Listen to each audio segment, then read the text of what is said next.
Hector, do you mind moving your mic just a little bit? Because the chief will have some papers up here. Maybe on this side or up in the corner. Okay. This here? Like right here. Here. Next to ours. We'll mic keep up directly, and we can move this out the way.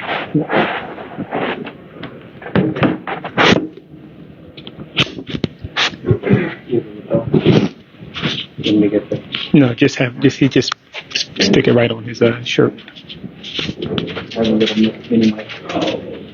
You want the mini mic? You don't want it? Yeah. Good, sir. All right. How are you made for Chief of I am. What do you feel like we got a little sloppy there. Take this mic for a second. Or Juan, can you take this for a second? I'm gonna put that on the chief. Okay.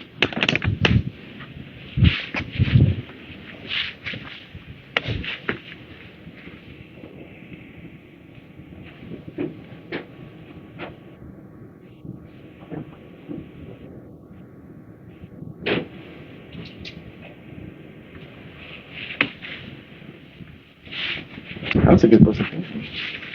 Yeah, that many questions. Well, I mean, like a ton. You're gonna be live, so it's already on and recording. Very good.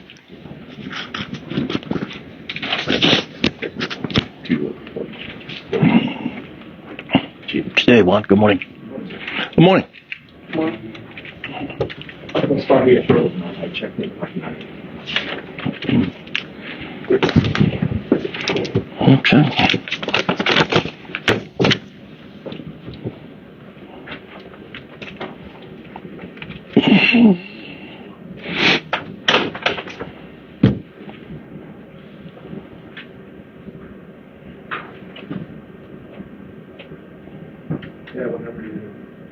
Okay, everybody good?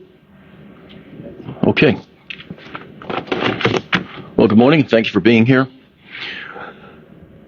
On October 12th, 2024, at approximately 7:06 a.m., Sedgwick County Emergency Communications received a call from a male stating that someone at 6901 West Childs in Sedgwick County had a gun and was going to shoot people. When asked by the call taker who the suspect was, the caller stated that they were calling about themselves. Additionally, the caller stated, "You better hurry up before I do it." Law enforcement from multiple agencies responded to this call and located a sedan being driven by a 27-year-old Jonathan Macias of Sedgwick County. Officers gave commands to Mr. Macias, identifying themselves as law enforcement, and they activated their overhead light bars. For about an hour, Mr. Macias would exit his vehicle and approach residences and then get back into his vehicle and drive around the neighborhood. Law enforcement recognized the gentleman was wearing a ballistic vest carrier. A deputy reported that Mr.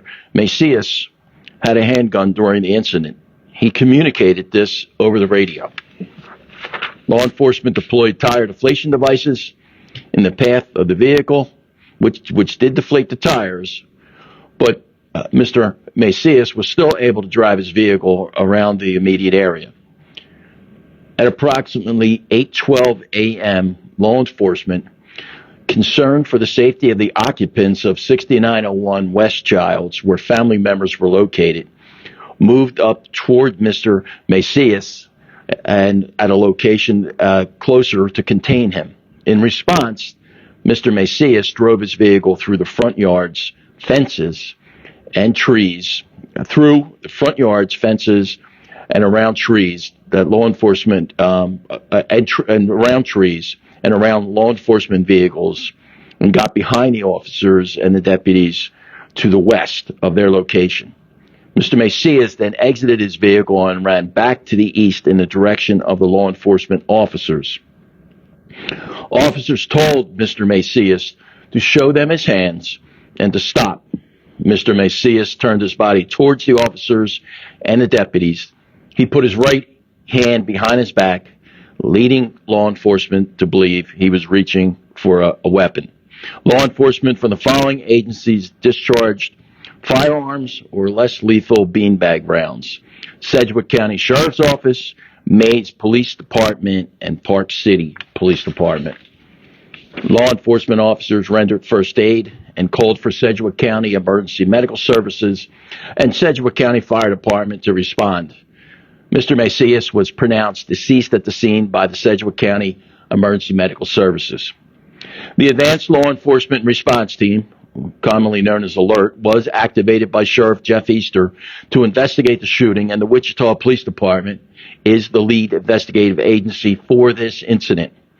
This investigation is still active with additional interviews to be conducted. We do believe that individuals in the neighborhood where this incident occurred may have additional information. I am asking anyone with information about this incident who has not already spoken with investigators to please call the Wichita Police Department Investigations Division at 316-268-4407. The facts of this case will be presented to Sedgwick County District Attorney Mark Bennett by Wichita Police Department members of the Advanced Law Enforcement Response Team. As we are still conducting interviews with involved officers and witnesses, the information that we can release is limited. We will now go through a brief presentation, including a timeline and body-worn camera video, and then I will be glad to take some questions.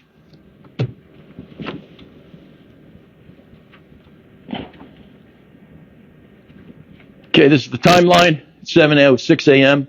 is when the first call comes in to Sedgwick County Communications. 7:12 a.m., first officer on the scene is a Maize police officer. 7:18 a.m., two Sedgwick County sheriff deputies arrive, and they begin to attempt containment. It's at 8:12 a.m., and you'll see in the video where the gentleman drives away from law enforcement through a fence, exits his vehicle, and runs back towards law enforcement. It's at approximately 8:13 a.m. that less lethal and lethal shots are fired by Sedgwick County Sheriff's deputies and Park City and Maize PD police departments. 911, what's the location of your emergency? This is the radio call. What is it? 6. Sorry. I got it. Be close to it. 6901. Child Street. 6901 what street? Child. Child, okay. West Child.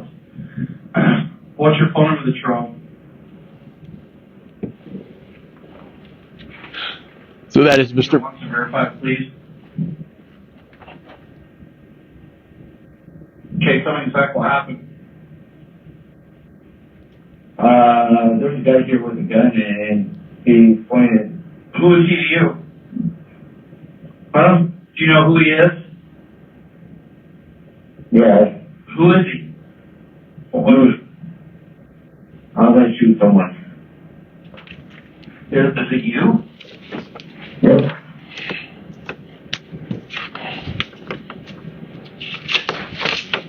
Did you drive there or walk there?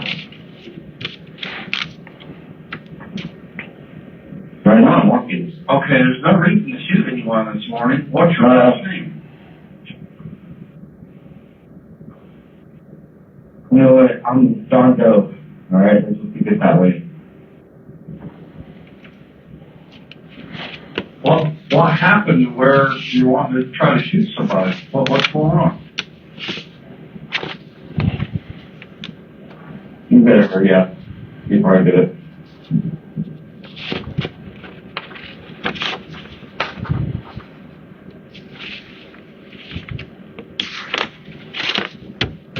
So that was Mr. Macias calling 911 alerting them that he had intent to use a firearm, and that's what initiates this incident. This gives you an idea of this is where ultimately the focus was, but throughout this over hour-long event, Mr. Macias is driving his car throughout this neighborhood repeatedly, with officers trying to get him stopped, and were unsuccessful in doing so, even though they did deploy stop sticks, and his tires were flattened.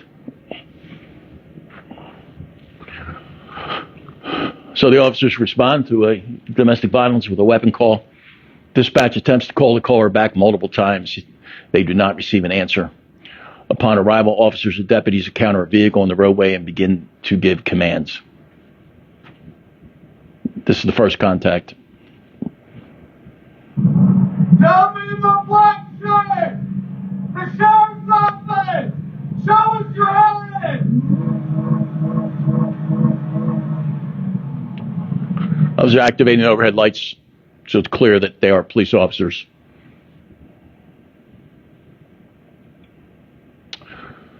So Mr. Macias is wearing a ballistic vest carrier. Law enforcement throughout this event continues to attempt to make contact. They were not successful. He continues to drive his vehicle erratically around the neighborhood.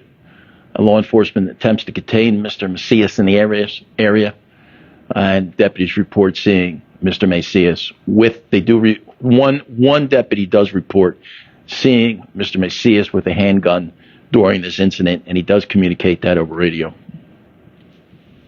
That is the vest carrier. Now, to be clear, there were not panels in there. That is a carrier. But that is not something that you would know unless you were holding it.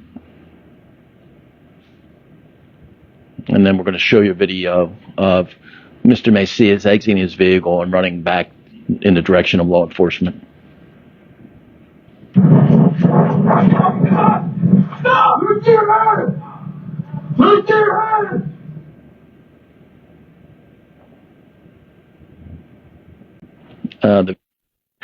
The incident ends when law enforcement seized Mr. Macias, laid his body, and reached towards his back, not following commands. You also hear officers warning they're about to deploy less lethal, and also ordering him not to reach.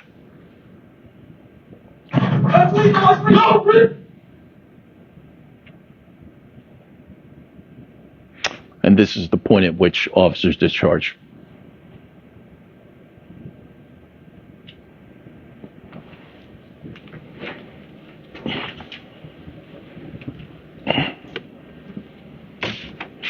At this point, we'll take questions.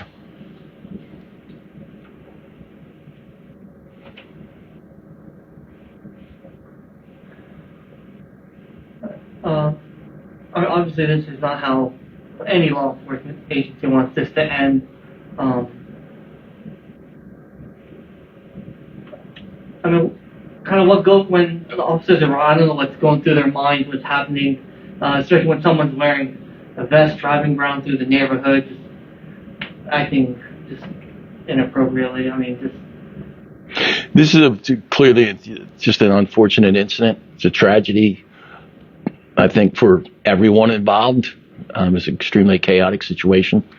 And what we're here today just to put forth the facts to the public of what information was known at the time, what information was not known at the time. And then we'll continue to gather those facts.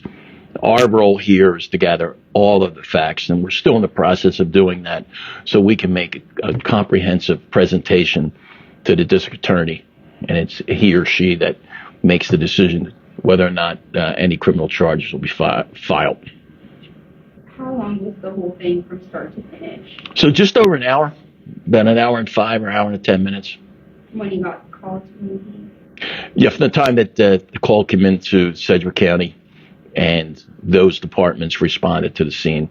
This is just outside the city of Wichita. And were there any people outside around where the incident happened? Because I know it was in the neighborhood. Was there anyone outside of the... At different times you do see people inside, but the officers are directing people to remain inside. And do you know any of the reasoning as to why Mr. Macias was out? We really don't. I mean, we're conducting interviews with friends and family members. There were some domestic issues, but we're not at the point we're ready to make a determination of what the actual motivation was. And we may already have this information, but I want to double check on his age. 27? 27 years old. And did he live in that neighborhood? Yes, well, he's connected to one of the houses in the neighborhood. I can't say that for sure that's whether or not he was living there at that particular time, but at some point he did. And when are you thinking you're going to have all this information compiled and ready to present to the PA? Well, I would say we're probably still a couple of weeks away. And with the number of officers out there, there's hours and hours of body-worn camera footage. There's some private video that we recovered, and there's more interviews that we have to do.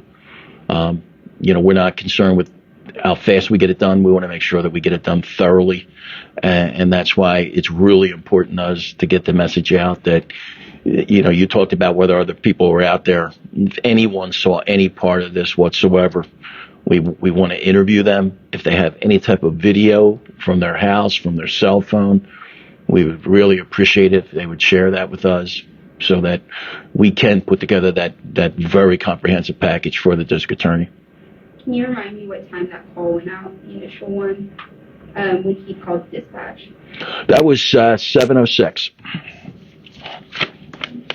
In the evening, right? In the morning. This all occurs early in the morning. 7:06 a.m. The gentleman calls 911, and the first police officer arrives at 7:12. No officers, no one in the public was injured, just Macias himself. Yes, sir. So you have a reported weapon. Remind me, did you find a weapon? So Mr. Macias, he calls 911. We can play that again for you. And he reports that there's someone with a gun and they intend to harm someone. And then the dispatcher, attempting to get the details, Mr. Macias finally indicates that he's referring to himself, and then says police should hurry up and get there. So that's the information officers have as they're responding. So did you find a weapon or not? No. Mm-mm. Is Mr. Macias from Latin America? I'm sorry, sir. Is Mr. Macias from Latin America? I don't. Is he from Latin America? Is what we're asking. Is he from Latin America? Okay. We'll find that out. Yeah, I don't have that information. We'll be glad to find it out for you. And I know he had that vest on. Were there any bullets in there? You mean panels? Yeah. No, he was wearing a vest carrier. That's what the officers could see. But when we were able to examine, it turned out that it was a carrier with no ballistic panels inside. Do you believe this could have been like a suicide by cop incident? No. We don't want to make that claim at this point because we have so much more information we need to gather. Thanks, everybody. Thank you, everybody. Appreciate it. Thank you for coming out.